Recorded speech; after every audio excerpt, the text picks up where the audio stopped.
গণভোট তো জুলাইয়ের কারণেই হয়েছে। জুলাই যদি না টিকে তাহলে সরকার কিভাবে টিকে? জুলাই যদি না হতো তাহলে আপনি এদেশেও আসতে পারতেন না, আপনার মার মরা মুখটাও দেখতে পারতেন না। দেশের নিয়ে যারা ষড়যন্ত্র করছে পূর্ব তারা ধ্বংস হয়েছে, এখনো যারা ষড়যন্ত্র করবে তারাও ধ্বংস হবে, এটা 100%, বলার কিছু নেই। ভোটের কাণ্ড কারখানা কি করছে আমরা জানি, জনগণ জানে, দেশের মিডিয়া জানে, সবাই সবকিছু জানে। কারণ জনগণের সাথে প্রতারণা করে, দেশের সাথে প্রতারণা করে, গাদ্দারি করে আজ পর্যন্ত কেউ টিকতে পারে না।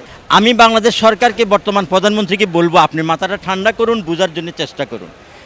এই ছেলেরা যদি জুলাই যদি না হতো তাহলে আপনি এদেশেও আসতে পারতেন না, আপনার মার মরা মুখটাও দেখতে পারতেন না। আমি বিনয়ের সাথে বলবো, যদি আপনি এই নিয়ামতের নাশুকরি করেন, আপনার জন্য কঠিন সময় সামনে আসে।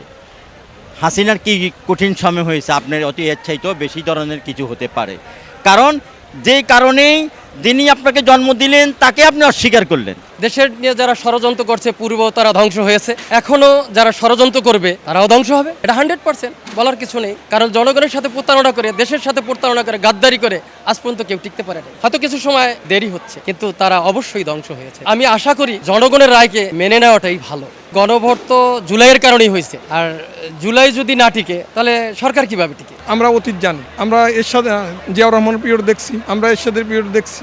এই সমস্ত পিরিয়ডে যে সমস্ত ভোটগুলি হয়েছে সেটাও তো এই গণভোট ছিল।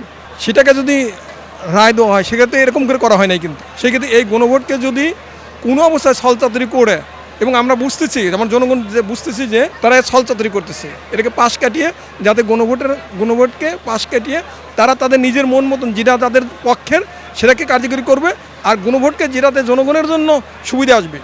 শুধু জামাত ইসলামের কেন সুবিধা নাই, এখানে জনগণের সুবিধা। জামাত ইসলামী তো আগের পর্যায়ে নাই, জামাত 71 পর্যায়ে নাই বা 57 পর্যায়ে নাই। জামাত ইসলাম এখন 24 আন্দোলনের পরের অবস্থান আছে।